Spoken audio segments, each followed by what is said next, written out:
Il museo che si offre alla città con delle novità sempre di grandissimo interesse, e quindi una cultura in movimento, una Treviso che si muove, che vuole esplorare e far conoscere in particolare tutte le proprie eccellenze. Il Museo Bailo si arricchisce di 2 nuove sale dedicate a Lino Selvatico, uno dei maggiori ritrattisti dei primi del Novecento, e Arturo Martini, il più grande scultore del Novecento, spazi che completano l'allestimento permanente del primo piano.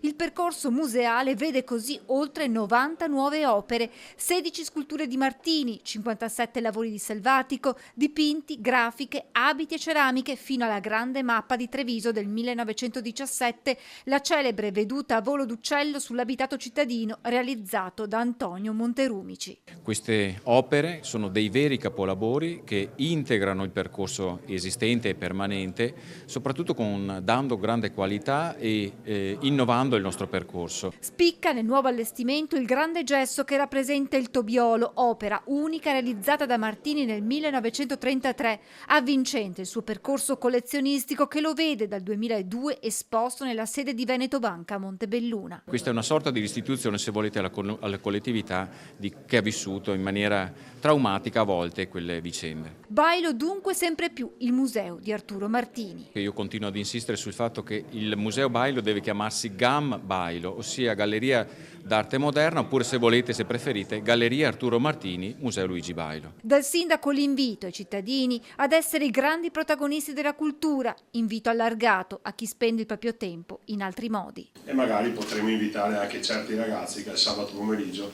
hanno dei comportamenti sbagliati e che se passassero più ore dentro un museo, dentro un teatro o dentro un campo sportivo, ecco, forse non commetterebbero certi tipi di situazioni.